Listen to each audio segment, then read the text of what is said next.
Aspirants, welcome to एडफाइन classes. जैसे कि इसके पहले जो हम पढ़ रहे थे कॉन्स्टिट्यूशन के बारे में, उसके बैकग्राउंड के बारे में, और हम उसके बारे में पढ़ चुके थे कि हमारे ऊपर जब क्राउन रूल था, कंपनी रूल था, तो उन्होंने क्या क्या पॉलिसीज़ बनाई थी, क्या क्या एक्ट्स लाए थे, ठीक है, फिर कैसे कैसे मांग बढ़ी थी कॉन्स्टिट्यूशन की, ये सारी चीज़ें हम पढ़ चुके थे। आज हम पढ़ेंगे कॉन्स्टिट्यूंट असेंबली के बारे में। ये कॉन्स्टिट्यूंट असेंबली है क्या? कॉन्स्टिट्यूंट असेंबली क्या था? एक ग्रुप ऑफ मेंबर्स था, मतलब लोगों का एक ग्रुप था जिसने हमारे कॉन्स्टिट्यूशन को ड्राफ्ट किया, मतलब जिसने हमारे कॉन्स्टिट्यूशन को बनाया। ठीक, इसके पहले हमने क्या पढ़ा था? हमने पढ़ लिया था कि the government of India act 1935, जिसमें हमने पढ़ा था कि ब्रिटिशर्स ने क्या क्या प्रोविज़न लाया था हमारे बारे में। फिर उसके बाद क्या होता है, फिर हमारे यहाँ मांग उठती है किसकी? कॉन्स्टिट्यूंट असेंबली की। इंडिया के लोग कहते हैं कि जो है हमारे पास एक कॉन्स्टिट्यूंट असेंबली होनी चाहिए, जो कॉन्स्टिट्यूंट असेंबली हमारे लिए एक क्या बनाए? कॉन्स्टिट्यूशन बनाए। कॉन्स्टिट्यूशन क्या होता है? Is a rule of set of a rules. क्या होते हैं? रूल्स के सेट होते हैं जिसके बेसिस पे किसी भी कंट्री को गवर्न किया जाता है। ठीक है, मतलब किसी भी कंट्री को चलाया जाता है। ठीक, तो इंडिया के पीपल्स, इंडिया के जो लीडर्स थे, बेसिकली वो मांग करते हैं कि हमारे पास एक कॉन्स्टिट्यूंट असेंबली होनी चाहिए जिसमें कोई बाहर का व्यक्ति, जैसे कि अगर हम देखें तो हम पहले जो कॉन्स्टिट्यूशन बनता था इंडिया में, जो सारे एक्ट लाए जाते थे, वो बेसिकली कौन बनाते थे? ब्रिटिशर्स बनाते थे। और वो क्या थे? वो इंडिया के पार्ट नहीं थे। तो फिर उसके बाद हमारे कंट्री में ऐसी मांग उठती है कि इंडिया का जो कॉन्स्टिट्यूशन होना चाहिए वो किसी भी इंटरफेयर के बिना बनने चाहिए, मतलब कि कोई भी बाहरी इंसान इसमें इंटरफेयर ना करे। इंडिया का कॉन्स्टिट्यूशन इंडिया के लोगों के द्वारा बनाया जाना चाहिए। ठीक है, तो उसी के लिए बनाई जाती है हमारी कॉन्स्टिट्यूंट असेंबली। कॉन्स्टिट्यूंट असेंबली का वर्क क्या था? बनाना एक अच्छा कॉन्स्टिट्यूशन, प्रिपेयर करना। किसके लिए? इंडिया के लिए। इंडिया क्या है? With the people of India. समझ में आया? इंडिया हमसे ही बनता है और हम ही लोग इंडिया। चलिए पढ़ते हैं थोड़ा कॉन्स्टिट्यूंट असेंबली के बारे में। अगर हम बात करें कॉन्स्टिट्यूंट असेंबली, इसका आइडिया सबसे पहले देखिए, जब कोई चीज़ शुरू होता है तो सबसे पहले उसको कहीं ना कहीं उससे आइडिया आता है। सबसे पहले इंसान के दिमाग में आइडिया होता है कि मुझे ये करना है। फिर उसके बाद में वो क्या करता है? वो प्लान बनाता है। ठीक, फिर उसके बाद क्या करता है? फिर वो क्या करता है? एक्शन करता है, उसे जो है कमिट करता है, उसे करता है। समझ में आया? उस प्लान को वो फॉलो करता है। तो सबसे इम्पोर्टेंट चीज़ क्या होती है? सबसे इम्पोर्टेंट चीज़ है कि आइडिया। तो ये कॉन्स्टिट्यूंट असेंबली और ये कॉन्स्टिट्यूशन का जो है आइडिया कहाँ से आया? सबसे पहले 1934 में एक जेंटलमैन हुआ करते थे, एम एन रॉय। कौन हुआ करते थे? एम एन रॉय। और वो सबसे पहले आइडिया देते हैं 1934 में। उन्होंने सिर्फ आइडिया दिया था, उन्होंने कहा था कि इंडिया के पास एक कॉन्स्टिट्यूंट असेंबली होनी चाहिए जिससे वो एक कॉन्स्टिट्यूशन ड्राफ्ट कर पाएँ, एक कॉन्स्टिट्यूशन बना पाएँ जो कि इंडिया के लोगों के लिए अच्छा हो। ये आइडिया किसने दिया? एम एन रॉय ने दिया। कब दिया? 1934 में दिया। देखिए, इंडिया में कोई भी चीज़, और उस टाइम पे कोई भी चीज़ ऐसी कह देने से नहीं हो जाता। कोई भी चीज़ हम एक्सेप्ट कब करते हैं? जब हमें ऑफिशियली कोई चीज़, जैसे हमें लिखित डॉक्यूमेंट मिलता है या फिर कोई बड़ा लीडर जाके बोल दे, किसी अच्छे लीडर का स्टेटमेंट, हम वो सारी चीज़ें मानते हैं, हम ऑफिशियली मानते हैं। तो ये जो ऑफिशियली डिमांड हुई थी कॉन्स्टिट्यूंट असेंबली की, वो कब हुई थी? 1935 में की थी। किसने की थी? इंडियन नेशनल कांग्रेस ने की थी। किसने की थी? इंडियन नेशनल कांग्रेस ने की थी। कब की थी? 1935 में इसका ऑफिशियली डिमांड हुआ था। फिर उसके बाद आता है, देखो, उसके बाद आता है 1938। क्या आता है? 1938। और 1935 में एक एक्ट आया था, आप लोगों को याद होगा। उस एक्ट का क्या नाम था? The government of India act. The government of India act 1935। 1935 में एक एक्ट आता है इंडिया के लिए। ठीक है, एक कॉन्स्टिट्यूशन बन के प्रिपेयर होता है इंडिया के लिए, उसी का नाम था the government of India act 1935। ठीक है, फिर उसके बाद 1938 में पंडित जवाहरलाल नेहरू, वो किसकी मांग करते हैं? वो कहते हैं, यहाँ तक तो ठीक था कि यहाँ तक जो ये मांग हुई थी, ये किसका था कि हमारे यहाँ एक कॉन्स्टिट्यूंट असेंबली होनी चाहिए जिससे हमारे लिए कॉन्स्टिट्यूशन ड्राफ्ट हो।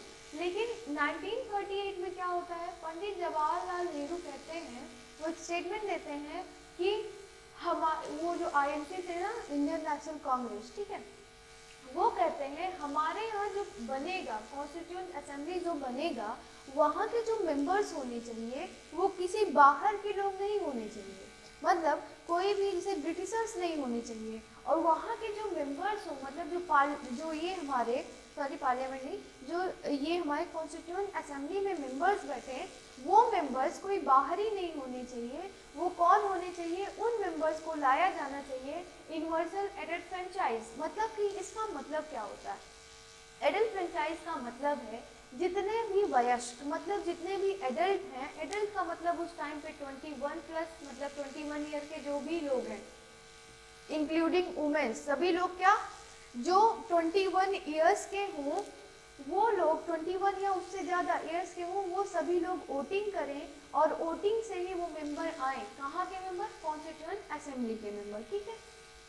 अब इतना आसान थोड़ी ना था कि ब्रिटिशर्स हम कह दिया और वो बात मान लेते, ठीक। लेकिन इस ऑफर को एक्सेप्ट कब किया जाता है? ये जो ऑफिशियल डिमांड थी इंडियन नेशनल कांग्रेस ने किया था कि हमारे यहाँ कॉन्स्टिट्यूशन बनना चाहिए, हमारे पास कॉन्स्टिट्यूएंट असेंबली होनी चाहिए, और ये पंडित जवाहरलाल नेहरू की जो कॉन्स्टिट्यूएंट असेंबली के मेंबर्स हों वो यूनिवर्सल फ्रेंचाइजी से आए, ठीक है। तो ये सारी चीज़ें एक्सेप्ट करना इतना आसान नहीं था, लेकिन फिर भी उसे एक्सेप्ट कर लिया जाता है कब? 1940 में। और इसको क्या कहा जाता है? अगस्त ऑफर। इसको कौन एक्सेप्ट कर लेता है? ब्रिटिशर्स एक्सेप्ट कर लेते हैं। कब? 1940 में ब्रिटिशर्स इसको एक्सेप्ट कर लेते हैं, ठीक है। फिर उसके बाद ये एक्सेप्ट क्यों किए? क्यों किया एक्सेप्ट? कोई वो थोड़ी ना था कि एक्सेप्ट ऐसे कर लेंगे। एक्सेप्ट क्यों किए? उसके लिए भी एक रीज़न था। वो रीज़न क्या था? आपको पता है 1939 में क्या हो गया था? 1939 में हमारा वर्ल्ड वॉर सेकेंड स्टार्ट हो गया था। वर्ल्ड वॉर सेकेंड हमारा क्या हो गया था? स्टार्ट हो गया था। इसीलिए उस टाइम पे इसको क्या था, उसने कहा कि उसने सोचा, ब्रिटिशर्स ने सोचा भाई एक तरफ तो वर्ल्ड वॉर सेकेंड भी स्टार्ट हो गया है, और उसके बाद जो है अब अगर इंडिया वाले भी हमारे खिलाफ बगावत कर देंगे तो बड़ी दिक्कत होगी, क्योंकि 1857 का जो रिवोल्यूशन हुआ था हमारे यहाँ, वो ब्रिटिशर्स भूले नहीं थे। उन्होंने सोचा अगर फिर से इन्होंने कोई रेवोल्यूशन कर दिया, कोई मूवमेंट कर दिया हमारे खिलाफ, ठीक है, तो हमें तो भागना पड़ जाएगा यहाँ से। इसीलिए इन्होंने क्या किया, उनका इच्छा नहीं था, उन्होंने जानबूझ के हमें एक्सेप्ट नहीं किया, लेकिन फिर भी उन्होंने इसको क्या किया? एक्सेप्ट कर लिया। और इसको किस नाम से जानते हैं? अगस्त ऑफर के नाम से जानते हैं। फिर ये एक्सेप्ट करने के बाद सबसे पहले उन्होंने क्या भेजा? क्रिप्स मिशन भेजा। क्या भेजा? Cripps mission. कब भेजा क्रिप्स मिशन? ये क्रिप्स मिशन भेजा उन्होंने, सबसे पहले इन्होंने क्रिप्स मिशन 1942 में भेजा, लेकिन इसको मुस्लिम लीग ने रिजेक्ट कर दिया। क्यों रिजेक्ट कर दिया? क्योंकि मुस्लिम लीग को क्या चाहिए था? बहुत पहले से मुस्लिम लीग क्या करती थी? उनको अलग एक कंट्री चाहिए होती थी, उनको अलग डोमिनियन चाहिए होता था। इसलिए जो क्रिप्स मिशन था ये ब्रिटिशर्स ने जानबूझ के हो सकता है किया हो, या था, हो सकता नहीं, कि उन्होंने ऐसे प्रोविजंस बनाए जो मुस्लिम लीग ने एक्सेप्ट नहीं किया, उसको रिजेक्ट कर दिया, कहा भैया नहीं हमको ये नहीं चाहिए। फिर उसके बाद आता है हमारा कैबिनेट मिशन। क्या आता है? Cabinet mission. कैबिनेट मिशन ने पाकिस्तान को एक अलग जो है वो नहीं बनाया, डोमिनियन अलग नहीं बनाया कंट्री, लेकिन वहां पर उन्होंने क्या किया?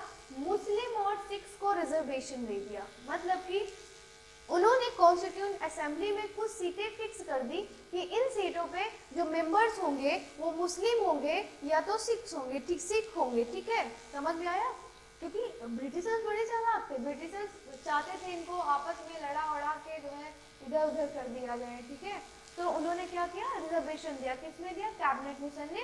और फाइनली ये क्या हो गया? इसको एक्सेप्ट कर लिया मुस्लिम लीग ने, ठीक है। फिर कॉन्स्टिट्यूशन असेंबली बनके तैयार कब हुई?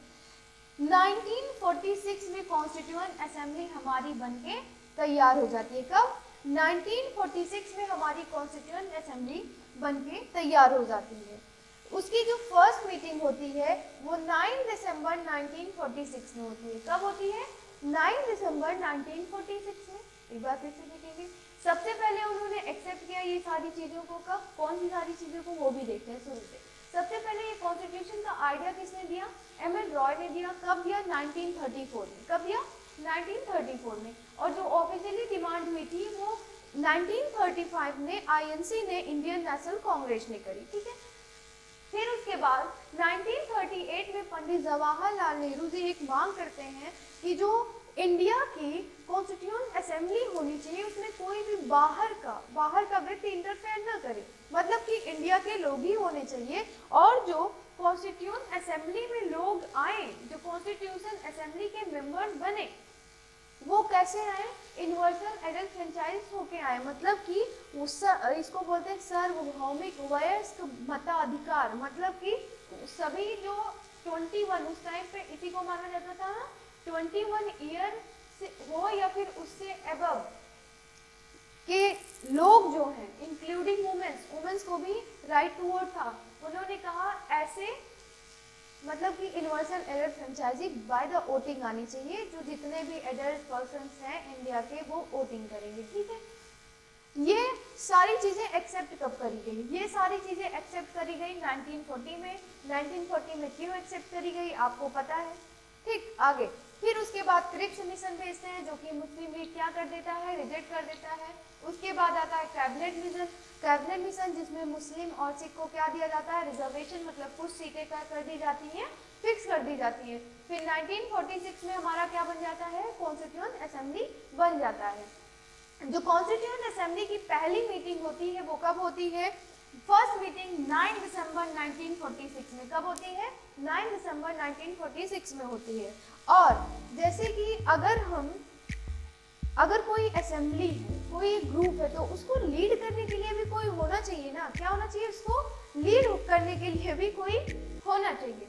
तो उसको लीड करने के लिए उस टाइम तुरंत इलेक्शन तो नहीं करवाया जा सकता था, तो उन्होंने क्या किया, उन्होंने ऐसा काम किया कि जो कॉन्स्टिट्यूएंट असेंबली थी, क्या थी वो, जो कॉन्स्टिट्यूएंट असेंबली थी उसके जो लीडर थे, मतलब उसके चेयरमैन या फिर कह सकते हैं उनके प्रेसिडेंट जो बनाए गए कॉन्स्टिट्यूएंट असेंबली के, वो बनाए गए डॉक्टर सच्चिदानंद सिन्हा। अब डॉक्टर सच्चिदानंद सिन्हा को इस असेंबली का प्रेसिडेंट क्यों बनाया गया, परमानेंट तो नहीं बनाया गया था, लेकिन उस दिन उसको लीड करने के लिए किसको बना दिया, डॉक्टर सच्चिदानंद सिन्हा को क्यों बनाया गया था। ये जो प्रोसेस था इसको फॉलो किस लिए किया गया, क्योंकि इसको बोलते हैं फ्रेंच प्रैक्टिस, मतलब कि ये पहले फ्रेंच में होता था, तो फ्रांस है हमारा, फ्रांस में होता था कि अगर कोई ग्रुप है तो उसका लीडर किसको बना दिया जाए, अगर उसका कोई लीडर नहीं है तो जो उस ग्रुप के या फिर उस असेंबली के सबसे ओल्ड जो होंगे, ओल्डेस्ट पर्सन, उन्हीं को क्या बना दिया जाएगा, लीडर। और फ्रेंच को ही प्रैक्टिस करते हुए हमारे इंडिया में भी कॉन्स्टिट्यूएंट असेंबली का जो टेम्पोररी चेयरमैन था उसको बना दिया गया डॉक्टर सच्चिदानंद सिन्हा को। और इनको इंटरिम प्रेसिडेंट कहते हैं, मतलब कि जब तक परमानेंट प्रेसिडेंट हमारे इलेक्ट नहीं हुए थे तब तक उन्होंने एज अ प्रेसिडेंट वर्क किया था, ठीक है। ये देखते हैं जो पहली मीटिंग थी कॉन्स्टिट्यूएंट असेंबली की, जो पहली मीटिंग हुई थी कॉन्स्टिट्यूएंट असेंबली को, उसको मुस्लिम लीग ने बाइकआउट कर दिया था, मतलब मुस्लिम लीग आई नहीं, उसका कोई भी मेंबर इस असेंबली में, जो क्या बता रहे थे कि ये मुस्लिम लीग ने क्या किया था, जो पहली मीटिंग हुई थी कॉन्स्टिट्यूएंट असेंबली को उसको टोटली बाइकआउट कर दिया था, मतलब कि कॉन्स्टिट्यूएंट असेंबली की पहली मीटिंग में मुस्लिम लीग का कोई भी मेंबर नहीं जाता, वो कहते हैं कि हम नहीं जाएंगे, क्योंकि क्या होता है उनको एक अलग डोमिनियन चाहिए होता है, वो कहते हैं कि हमें अलग से एक कंट्री चाहिए, हम अलग से एक कॉन्स्टिट्यूएंट असेंबली बनाएंगे और हम इसको क्या करते हैं, बाइकआउट करते हैं, इसमें नहीं जाएंगे, ठीक।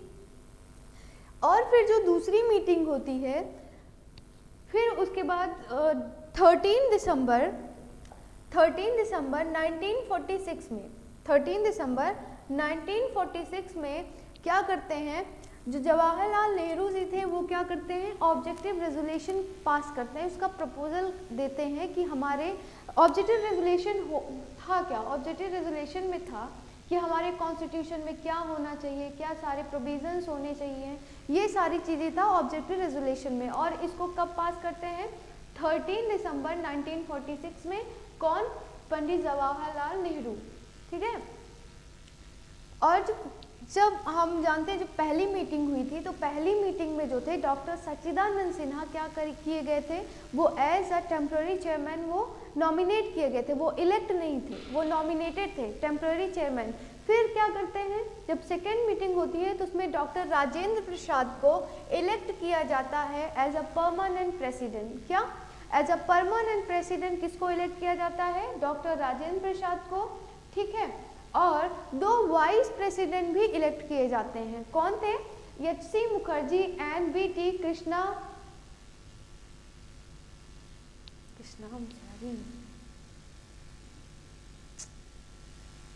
ठीक। मतलब कि जो कॉन्स्टिट्यूएंट असेंबली थी उसके क्या थे? दो वाइस प्रेसिडेंट थे, ठीक है। डॉक्टर भीमराव अंबेडकर क्या थे? चेयरमैन थे ड्राफ्टिंग कमेटी के। डॉक्टर भीमराव अंबेडकर क्या थे? ड्राफ्टिंग कमेटी के चेयरमैन थे। Constitution of India prepare in 2 years 11 months and 18 days। जो इंडिया का कॉन्स्टिट्यूशन है उसको बनने में कितना टाइम लगा? जो कॉन्स्टिट्यूएंट असेंबली थी उसने टोटल कितना टाइम लिया इस कॉन्स्टिट्यूशन को प्रिपेयर करने के लिए? कितना टाइम लिया था? 2 years 11 months and 18 days। कितना?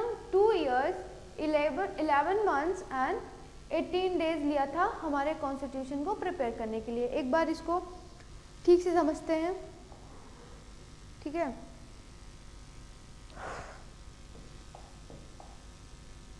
जो कॉन्स्टिट्यूएंट असेंबली थी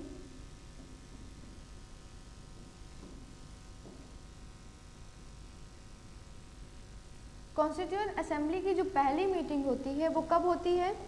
वो होती है हमारी 9 दिसंबर 1946 को। कब होती है? 9 दिसंबर 1946 को कॉन्स्टिट्यूएंट असेंबली की पहली मीटिंग होती है। और इस मीटिंग में क्या किया जाता है? इस मीटिंग में फ्रेंच प्रैक्टिस को ही फॉलो करते हुए जो है डॉक्टर सच्चिदानंद सिन्हा को, किसको? डॉक्टर सच्चिदानंद सिन्हा को क्या बनाया जाता है? टेम्पररी चेयरमैन बनाया जाता है। किसको? किसका? कॉन्स्टिट्यूएंट असेंबली का, ठीक है। और क्या होता है? ये जो फर्स्ट मीटिंग थी, जो पहली मीटिंग थी कॉन्स्टिट्यूएंट असेंबली की, उसको मुस्लिम लीग क्या करता है? मुस्लिम लीग इसको बाइकआउट कर देता है। क्या कर देता है? बाइकआउट कर देता है। कहता है कि हम इस असेंबली में आएंगे ही नहीं। वो टोटली क्या कर देता है? बाइकआउट कर देता है कॉन्स्टिट्यूएंट असेंबली को। फिर उसके बाद जो है जो मीटिंग होती है 13 दिसंबर 1946 में। कब होती है? 13 दिसंबर 1946 को। इसमें क्या किया जाता है? जो ऑब्जेक्टिव रेजोल्यूशन है, क्या है? Objective resolution. ऑब्जेक्टिव रेजोल्यूशन था क्या? ऑब्जेक्टिव रेजोल्यूशन का मतलब है कि अब कॉन्स्टिट्यूएंट असेंबली तो बन गई है, लेकिन हमारे कॉन्स्टिट्यूशन में रहेगा क्या क्या, हम उसमें डालेंगे क्या क्या, क्या क्या प्रोविजंस रहेंगे उसमें, ये सारी चीज़ें किसमें बताया गया था? ऑब्जेक्टिव रेजोल्यूशन में बताया गया था। और इसका प्रपोजल किसने दिया था? मतलब इसको पास किसने किया था? इसको पास किया था पंडित जवाहरलाल नेहरू ने। किसने? पंडित जवाहरलाल नेहरू ने किया था, ठीक है। पंडित जवाहरलाल नेहरू।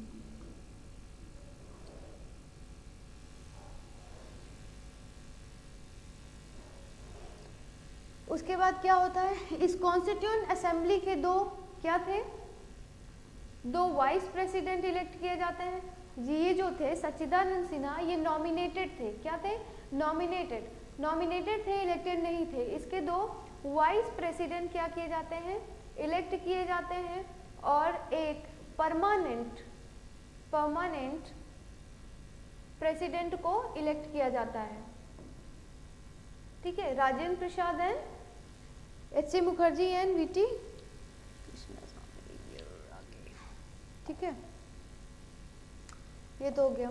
आगे और फिर हमारा टोटल कितना टाइम लेता है कॉन्स्टिट्यूशन को बनाने के लिए? कॉन्स्टिट्यूएंट असेंबली लेता है 2 years 11 months and 18 days, ठीक। अब पढ़ेंगे ऑब्जेक्टिव रेजोल्यूशन में था क्या, ज़्यादा कुछ नहीं पढ़ेंगे। उसमें जो इम्पोर्टेंट पॉइंट्स हैं उसको हम पढ़ लेंगे। इसमें था क्या बेसिक जान लेंगे।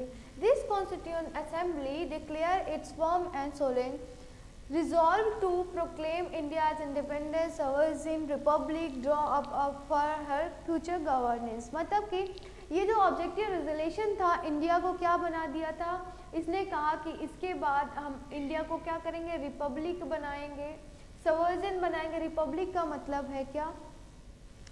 रिपब्लिक का मतलब कि जिसके पास अपना खुद का कॉन्स्टिट्यूशन हो। सोवरेन का मतलब है कि इसमें उन्होंने बोला सोवरेनिटी लेके आएंगे, इंडिया ऐसा कॉन्स्टिट्यूशन बनाएंगे जिससे इंडिया जो है एक कंट्री जो है ये सोवरेन कंट्री हो। इसमें क्या इसका मतलब होता है? संप्रभु, मतलब अपने लॉज को बनाने के लिए किसी और कंट्री का इंटरफेयर ना हो, ठीक है, उसी को संप्रभु बोलते हैं। जैसे भारत में संप्रभुता है, ठीक। और क्या फेडरलिज्म की यहाँ पे बात की, ये जो ऑब्जेक्टिव रेगुलेशन था, हमारे यहाँ फेडरल सिस्टम है, सभी लोग जानते हैं। फेडरल सिस्टम होता क्या है, देखो दो मेथड्स होते हैं, क्या होते हैं, दो मेथड्स होते हैं, एक फेडरल सिस्टम होता है, एक यूनिटरी होता है। फेडरल की अगर हम देखें, फेडरल सिस्टम का मतलब होता है कि इसमें जो है, जो हमारा सेंटर होगा, उस सेंटर का वो बहुत ज़्यादा फोर्स नहीं कर सकता, वो स्टेट गवर्नमेंट को बाउंड नहीं कर सकता, मतलब उसको क्या बोलेंगे, फेडरल सिस्टम। यूनिटरी सिस्टम का मतलब ये है कि वहाँ पे सिर्फ एक गवर्नमेंट होती है। जैसे हमारे यहाँ क्या होती है, एक सेंट्रल गवर्नमेंट होती है, क्या होती है, एक सेंट्रल गवर्नमेंट होती है, और एक स्टेट गवर्नमेंट होती है, क्या होती है, स्टेट गवर्नमेंट। लेकिन जो यूनिटरी होता है और स्टेट गवर्नमेंट में क्या होते हैं, स्टेट गवर्नमेंट जैसे कि देखें, अगर कोई स्टेट है, वहाँ पे किसी चीज़ की इम्पोर्टेंस, मतलब कोई चीज़ चाहिए, जैसे किसी स्टेट में, इंडिया के किसी स्टेट में गरीबी बहुत बढ़ गई, क्या होगी, बहुत गरीबी बढ़ गई, तो उसके लिए जो स्पेशल पॉलिसीज़ होंगी वो स्टेट बनाने के लिए फ्री रहेगा, उसमें सेंट्रल, जो सेंट्रल गवर्नमेंट रहेगी वो इंटरफेयर नहीं करेगी, वो बाउंड नहीं कर सकती है स्टेट को कि आप मत बनाइए पॉलिसीज़, वो पॉलिसीज़ को बना सकते हैं, ठीक है। लेकिन अगर हम यूनिटरी देखें, यूनिटरी सिस्टम जो होता है गवर्नमेंट का, उसमें सिर्फ एक गवर्नमेंट होती है, मतलब कि सिर्फ सेंट्रल गवर्नमेंट होगी, जो सेंट्रल गवर्नमेंट पॉलिसीज़ बनाएगी वो पूरी कंट्री के लिए बनाएगी। जैसे अभी भी सेंट्रल गवर्नमेंट, फेडरल में भी जो है सेंट्रल गवर्नमेंट पॉलिसीज़ बनाती है सबके लिए, लेकिन ये जो होगा सिर्फ यहाँ पे सिर्फ एक ही गवर्नमेंट होगी, वो भी सेंट्रल गवर्नमेंट की, मतलब कि जो भी वो पॉलिसीज़ बनाएगी सिर्फ वही बनाएगी, स्टेट अपने लिए कोई अलग सी पॉलिसी नहीं बना सकते हैं, ठीक है। और क्या कहा गया, और इस ऑब्जेक्टिव रेजोल्यूशन में कहा गया भाई कि हमारा कॉन्स्टिट्यूशन ऐसा होना चाहिए जो पावर हो वो पीपल ऑफ इंडिया के पास हो, मतलब कि जैसे कि अगर यहाँ पर पावर्स किसके पास है, हमारे यहाँ डेमोक्रेसी है, पावर्स किसके पास है, पावर्स हमारे पास है, क्योंकि अगर हमारे लीडर्स हमारे लिए वर्क नहीं करेंगे, क्या नहीं करेंगे, हमारे लीडर हमारे लिए वर्क नहीं करेंगे, हमारे लिए अच्छा काम नहीं करेंगे, कुछ गलत करेंगे, तो हम क्या करेंगे, हम उनको वोट नहीं देंगे, क्या नहीं करेंगे, वोट नहीं देंगे। हमारे पास जो पावर है वो वोट का पावर है, किसका पावर है, वोट का पावर है। इंडिया में एक सिस्टम चलता है, क्या सिस्टम चलता है, one vote one person one vote one value. ऐसा नहीं है इंडिया में अगर कोई अमीर है तो उसके पास 2 वोट है या फिर उसके वोट की बहुत ज़्यादा वैल्यू है। इंडिया में हर किसी के पास क्या है, वोटिंग का राइट है, जितने भी एडल्ट पर्सन है, ठीक है। पहले 21 ईयर होता था, अभी कितना ईयर है, अभी 18 ईयर्स है, ठीक है। जितने भी एडल्ट पर्सन है इंडिया के, उन सभी के पास क्या है, पावर है वोटिंग का। और ये जो वोटिंग का पावर है ना, यही हमारी पावर है, क्योंकि सबको क्या चाहिए, जितने भी रिप्रेजेंटेटिव हमारे क्या चाहिए, उनको हमारी वोट चाहिए, हमारा वोट चाहिए, ठीक है। और उसके वोट के लिए उन्हें क्या करना पड़ेगा, हमारे लिए कुछ करना पड़ेगा ना, सही काम करना पड़ेगा, वो अपने पावर का मिसयूज नहीं कर पाएंगे, ठीक है। तो उन्होंने कहा कि हमारे कॉन्स्टिट्यूशन में ऐसे प्रोविजंस होने चाहिए जैसे जो पावर हो वो हैंड ऑफ पीपल, मतलब कि जो इंडिया के लोग हों उनके पास हो, ठीक है। उसके बाद जो कॉन्स्टिट्यूएंट असेंबली में थे वो मेंबर्स आए कहाँ से थे, जो कॉन्स्टिट्यूएंट असेंबली में मेंबर्स बैठे थे वो लोग आए कहाँ से थे, कितने मेंबर्स थे, ये सारी चीज़ें। जो कॉन्स्टिट्यूएंट असेंबली में टोटल मेंबर्स थे, ये पार्टीशन के पहले की बात है, बिफोर पार्टीशन की बात है, ठीक है। तो टोटल मेंबर कितने थे, 389, कितने थे, 389 मेंबर्स थे, कितने थे, 389 मेंबर्स थे, जिसमें से 296 मेंबर्स जो थे वो ब्रिटिश इंडिया से थे। मतलब 296 जो मेंबर्स थे जिनको इलेक्ट होना था वो ब्रिटिश इंडिया से था। क्यों ब्रिटिश इंडिया का मतलब, वो स्टेट जो किसी भी राजा के कब्जे में नहीं था, जो ब्रिटिश इंडिया जिसके ऊपर जो ब्रिटिशर्स थे वो क्या करते थे, गवर्न करते थे, वो जो स्टेट से वो सारे जो जगह थी, सारी जगह जो थी वहाँ से कितने मेंबर्स आने थे, 296 मेंबर्स आने थे, ठीक है। और जो 93 मेंबर्स बचते थे वो 93 मेंबर्स जो है प्रिंसली स्टेट से आने थे। प्रिंसली स्टेट का मतलब क्या है, प्रिंसली स्टेट का मतलब राजा महाराजा। अब यहाँ पे ये भी था कि राजा महाराजा को जो है उसके लिए मनाना कि आप इंडिया में आके जुड़िए, आप कॉन्स्टिट्यूएंट असेंबली का पार्ट बनिए, ये बड़ा मुश्किल काम था।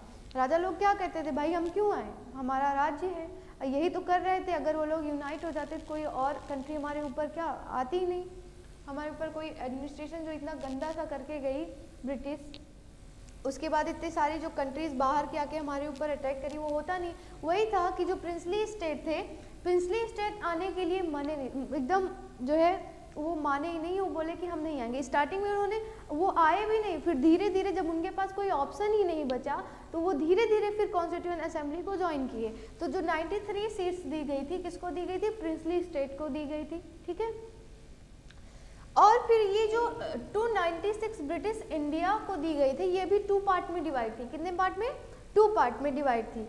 पहला क्या था? पहला पार्ट 294 जो था वो ब्रिटिश इंडिया से था, मतलब कि जो ब्रिटिश इंडिया, और उस टाइम पे क्या होते थे, चीफ कमिश्नर प्रोविंसेस जो थे 4, उसको भी दिए गए थे, ठीक है। समझ में आया? जैसे कुर्ग था, ब्रिटिश बलूचिस्तान था, ये सारी चीज़ें, ठीक है, उन सारी चीज़ों को दी गई थी। कितने सीट्स दी गई थी? 4 सीट, 4 मेंबर्स वहाँ से इलेक्ट होके आने थे, और 294 ब्रिटिश इंडिया से आने थे। और ये प्रिंसली स्टेट के साथ ये हो जाता है कि ये लोग ऐड नहीं होते हैं कॉन्स्टिट्यूएंट असेंबली में, कहते भाई हम तो नहीं, हम नहीं ऐड होंगे कॉन्स्टिट्यूएंट असेंबली में, ठीक है। फिर क्या होता है, ये क्या स्टार्टिंग में इसमें से कोई आता ही नहीं है कॉन्स्टिट्यूएंट असेंबली में, कोई भी मेंबर नहीं आता। और यहाँ के जो मेंबर्स थे, ब्रिटिश इंडिया के जो मेंबर्स थे, इनको इलेक्ट होके आना था। किससे आना था? इलेक्ट होके आना था। लेकिन उस टाइम पे हमारे यहाँ इलेक्शन जो है पॉसिबल नहीं था, क्योंकि हमारे पास इतना ज़्यादा कुछ आइडिया नहीं था क्या सारी चीज़ें कैसे करवानी है, तो इलेक्ट होके आने थे। लेकिन इनको डायरेक्ट पीपल्स ने इलेक्ट नहीं किया। प्रोविज़न हालांकि महात्मा वो जो थे जवाहरलाल नेहरू, सॉरी महात्मा गांधी, जवाहरलाल नेहरू जो थे वो 1938 में यही कहते हैं कि जो कॉन्स्टिट्यूएंट असेंबली के मेंबर्स होंगे वो क्या होंगे, वो इलेक्ट होके आएंगे जो इंडिया के एडल्ट पीपल्स हैं उनसे। लेकिन ऐसा हो नहीं पाता है, ऐसा पॉसिबल नहीं था, ऐसा कुछ हो नहीं पाता। तो ये लोग आते कहाँ से, इलेक्ट कहाँ से होते हैं?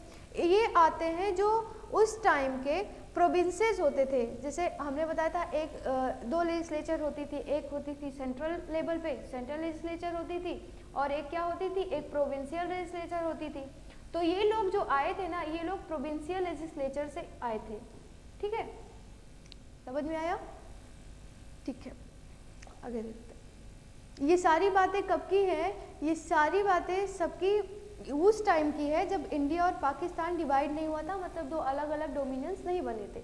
यहाँ पे एक चीज़ है, members of constituent assembly are partially nominated and partially elected. जैसे कि यहाँ पे हम देख सकते हैं, यहाँ पे नॉमिनेटेड है, ठीक है, यहाँ पे इलेक्टेड है, ठीक है, सॉरी यहाँ पे इलेक्टेड है, क्या है, इलेक्टेड, और यहाँ पे क्या है, यहाँ पे नॉमिनेटेड है। तो हम क्या कह सकते हैं, जो ये है हमारा कॉन्स्टिट्यूएंट असेंबली के मेंबर्स थे, वो पार्शली इलेक्टेड थे और पार्शली नॉमिनेटेड थे।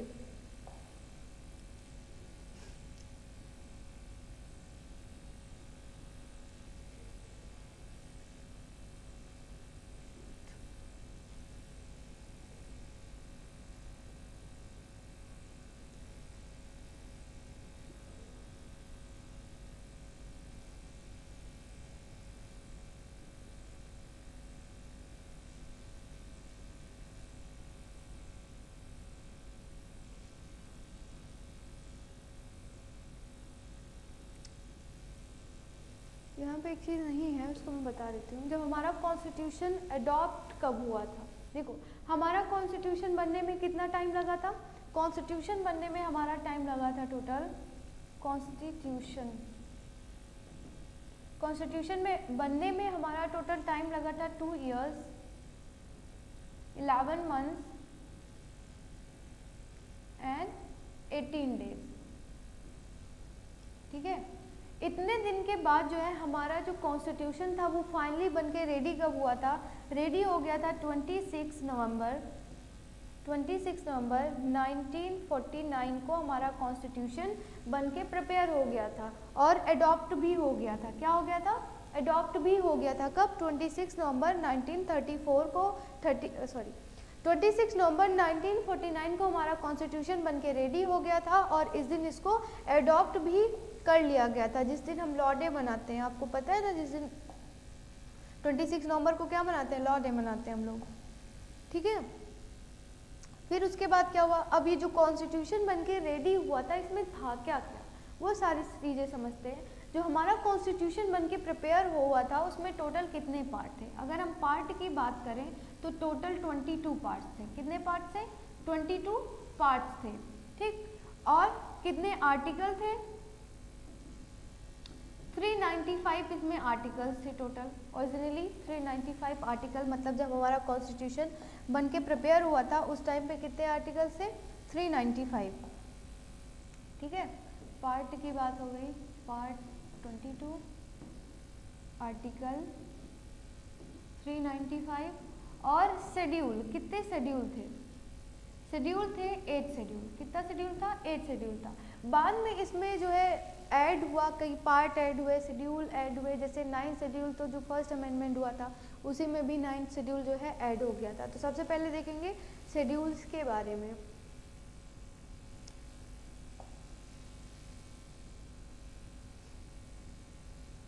शेड्यूल्स ऑफ द कॉन्स्टिट्यूशन, मतलब कि कौन से शेड्यूल में क्या चीज़ें हैं, ये सारी चीज़ें देखेंगे। फर्स्ट शेड्यूल में क्या है? पहले शेड्यूल में बताया गया है कौन से स्टेट हैं, यूनियन टेरिटरी के बारे में बताया गया है। समझ में आया? मतलब इंडिया एंड इट्स टेरिटरीज के बारे में कहाँ बताया गया है? फर्स्ट शेड्यूल में। सेकेंड शेड्यूल में क्या है? Provision as the president and governors. देखो प्रोविजन किसके लिए है? प्रेसिडेंट एंड गवर्नर्स के लिए इसमें प्रोविजंस बताए गए हैं बेसिकली। थर्ड शेड्यूल में क्या है? Forms of oath and affirmation, मतलब कि जो प्रेसिडेंट वगैरह अफर्मेशन, ओथ, मतलब जब वो शपथ वगैरह लेते हैं, उन सारी चीज़ों के बारे में इसमें बताया गया है। फोर्थ शेड्यूल में क्या है? Allocation seat in council of state, Rajya Sabha, मतलब कि कितने मेंबर्स कहाँ से कैसे आएंगे राज्यसभा में, ये सारी चीज़ें। फिफ्थ शेड्यूल में provision for administration and control of schedule areas and STS, मतलब शेड्यूल ट्राइब, मतलब कि जो शेड्यूल एरिया है उन सारी चीज़ों के बारे में, वहाँ पे कैसे एडमिनिस्ट्रेशन होगा, ये सारी चीज़ों के बारे में है। सिक्स शेड्यूल में क्या है? Provision for administration of tribal areas in north eastern state, मतलब कि जो कि हमारे नॉर्थ ईस्टर्न स्टेट में जो हमारे ट्राइबल्स एरिया है, मतलब जहाँ बेसिकली जहाँ पे ट्राइब्स रहते हैं उनके बारे में है कि वहाँ का एडमिनिस्ट्रेशन कैसे क्या किया जाएगा, जैसे त्रिपुरा, असम, मेघालय, मिजोरम, ठीक है। सेवन शेड्यूल में क्या है? List specifying distribution of legislature subjects between the union and state, मतलब इसमें जो रिलेशन होता है यूनियन और स्टेट के बीच में, वो सारी चीज़ें इसमें है। किस शेड्यूल में? सेवेंथ शेड्यूल में है ये। एट्थ शेड्यूल में क्या है? देखो जो एट्थ शेड्यूल है उसमें हमारे यहाँ 22 लैंग्वेजेस को ऑफिशियल लैंग्वेजेस, मतलब कि जब स्टार्टिंग में था तो ये 14 था। कितने था? 14 था। फिर बाद में जो जैसे सिंधी लैंग्वेज का इसको ऐड किया गया 21st अमेंडमेंट में, ठीक है। किसको ऐड किया गया? सिंधी लैंग्वेज को जो है ऐड किया गया। फिर उसके बाद कोलकानी, नेपाली, मणिपुरी, ये सारी लैंग्वेज कब ऐड हुई? 71st कॉन्स्टिट्यूशन असेंबली, मतलब जो अमेंडमेंट हुआ था वहाँ पर संविधान, जो 71st संविधान संशोधन था वहाँ पे ये ऐड हुआ। फिर उसके बाद 4 लैंग्वेजेस, ये जो 4 लैंग्वेजेस इसमें और जो है ऐड हुई थी, वो कब ऐड हुई थी? 92 या फिर 92nd अमेंडमेंट में ये ऐड हुई थी। मतलब ऑफिशियली अगर इसको देखें, जब ये बन के प्रिपेयर हुआ था हमारा कॉन्स्टिट्यूशन, तो हमारे पास सिर्फ 14 लैंग्वेज थी, 14 ऑफिशियल लैंग्वेज थी। लेकिन अभी करेंटली कितनी है? 22 है, ठीक है। जो 9th शेड्यूल था, 9th शेड्यूल जो है ये फर्स्ट कॉन्स्टिट्यूशन जो अमेंडमेंट हुआ था वहाँ पर इसको ऐड किया गया था, मतलब जो सबसे पहला संशोधन हुआ था संविधान का, तभी ये 9th शेड्यूल को ऐड किया गया था। इसमें क्या है? Laws and regulation saved from judicial review, मतलब जो जुडिशियल रिव्यू होते हैं उसके रेगुलेशन एंड लॉज, वो जो उनसे जो सेव होते हैं, वो सारी चीज़ें इसमें थी। जो 10th शेड्यूल था उसमें क्या था? ये भी ऐड हुआ था बाद में, क्योंकि जब हमारा कॉन्स्टिट्यूशन बन के प्रिपेयर हुआ था तब 8 शेड्यूल ही थे उसमें, बाकी अभी कितने हैं? अभी 12 शेड्यूल हैं, मतलब कि वो सारी बाद में ऐड हुए हैं। कैसे ऐड होते हैं? अमेंडमेंट से ऐड होते हैं, ठीक है, संशोधन से। Provisions for disqualification on the grounds of defection, 52nd amendment, मतलब कि जो डिस्क्वालिफिकेशन मतलब किसी को हटाना हुआ, ठीक है, या फिर जैसे कि जो एग्जीक्यूटिव के मेंबर्स होते हैं वो उनके ऊपर कुछ भी लगा हो, तो उसमें जैसे एग्जीक्यूटिव में जो है वो जुडिशियल जो बॉडीज़ हैं वो इंटरफेयर नहीं करेंगे, बेसिकली ये सारी चीज़ें इसमें हैं। उसके बाद प्रोविज़न फॉर पंचायत, ठीक है। पंचायत से एक चीज़ याद आया, अगर हम देखें जो पंचायत था, पंचायत के बलवंत राय मेहता कमेटी बनी थी, ठीक है, और इन्होंने रिकमेंड किया था कि पंचायत को हमें ऐड करना चाहिए 11 शेड्यूल में। लेकिन पंचायत से एक चीज़ और यहाँ पे करते हैं, पहले दूसरा भी देख लेते हैं जो है 12 शेड्यूल। 12 शेड्यूल में provisions for urban local self government, जैसे होता है ना हमारे यहाँ विलेज लेवल पे होता है, फिर ब्लॉक लेवल पे होता है, फिर डिस्ट्रिक्ट लेवल पे होता है। बेसिकली ब्लॉक लेवल वहाँ पे होता है जहाँ पे बहुत सारी पॉपुलेशन होती है। यहाँ पे अगर हम कॉन्स्टिट्यूएंट असेंबली में देखें तो हर एक लीडर था यहाँ पे, जो अच्छे लीडर्स थे उस टाइम पे, वहाँ पे हर एक लीडर वहाँ पे प्रेजेंट था। लेकिन महात्मा गांधी नहीं थे, महात्मा गांधी जी नहीं थे। क्यों नहीं थे? ऐसा नहीं था कि उनको किसी ने बुलाया नहीं, वो खुद ही कॉन्स्टिट्यूएंट असेंबली का मेंबर नहीं बने, क्योंकि वो चाहते थे जो इंडिया का ग्रोथ हो, क्योंकि इंडिया को वो मानते थे वो गांवों का देश है, ठीक है, कंट्री ऑफ विलेजेस, ठीक, वो मानते थे। और वो चाहते थे इंडिया में जो डेमोक्रेसी होनी चाहिए ऐसी होनी चाहिए कि मतलब वो विलेज लेवल पे एकदम उनका ग्रोथ करना हो विलेज लेवल पे। लेकिन ये सारी चीज़ें सबको नहीं मंजूर थी, क्योंकि आगे चल के इंडिया डेवलप होने वाला था, ये सारी चीज़ें। यहाँ पे जो डेमोक्रेसी है वो रिप्रेजेंटेटिव डेमोक्रेसी है। वो चाहते थे कि एक एक पीपल जो है उनका इंटरफेयर हो गवर्नेंस में, लेकिन ऐसा पॉसिबल नहीं था, तो उन्होंने इसको मना कर दिया। क्योंकि हमारे यहाँ बेसिकली क्या है, रिप्रेजेंटेटिव डेमोक्रेसी है, मतलब कि हम अपने रिप्रेजेंटेटिव को चूज करते हैं और वही रिप्रेजेंटेटिव हमारे बिहाफ पे क्या करते हैं, डिसीजन लेते हैं। बेसिकली जो रिप्रेजेंटेटिव होते हैं उनका वर्क क्या होता है, जैसे कि अगर हम बात करें तो इंडियन नेशनल कांग्रेस ने सबसे पहले किसके लिए मांगा था, इन्होंने मांगा था कि इंडिया के जो मेंबर्स होते हैं उन्होंने सबसे पहले, जिसको कहते हैं पार्लियामेंट, सबसे पहले पार्लियामेंट की उन्होंने मांग की थी। उन्होंने कहा था वहाँ पे जो मेंबर्स बैठे हैं वो इंडिया के रिप्रेजेंटेटिव हो, क्योंकि इंडिया जो है वो हम लोग की कंट्री है। India means what, with the people of India, ठीक है। तो उन्होंने ये मांग करी थी जो रिप्रेजेंटेटिव होने चाहिए वो इंडिया के होने चाहिए। क्यों? क्योंकि देखो इंडिया हमारा है, तो इंडिया में जो प्रोविजंस बनने चाहिए, जो लॉज आए, जो सारी चीज़ें हों, मतलब जो डिसीजन मेकिंग में इन जो पीपल्स है इंडिया का, उनका सपोर्ट होना चाहिए। मतलब जो भी डिसीजंस हो वो कौन ले, पीपल ऑफ इंडिया ले। सिर्फ इसीलिए वो क्या करते हैं, हम अपने रिप्रेजेंटेटिव को चूज़ करते हैं। और सबसे पहले इसको इंडियन नेशनल कांग्रेस ने ही इसकी मांग करी थी। उसके बाद हमको और तो मिल गया था, ये तब की बात है जब ब्रिटिशर्स हमारे यहाँ रूल करते थे, हमको मिला तो था राइट टू वोट, लेकिन हर किसी को नहीं मिला था। जिसको बोलते हैं चमचा ब्रिटिशर्स, उन्हीं को मिला था। मतलब जिसके पास प्रॉपर्टी है उन्हीं लोग क्या कर सकते थे, वोट कर सकते हैं। मतलब यूनिवर्सल एडल्ट फ्रेंचाइजी नहीं थी, ठीक है।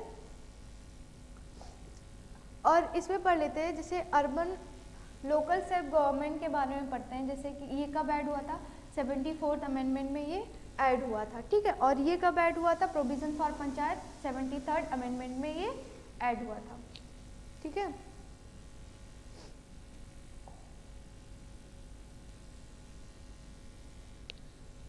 ठीक है, आज के लिए बस इतना ही।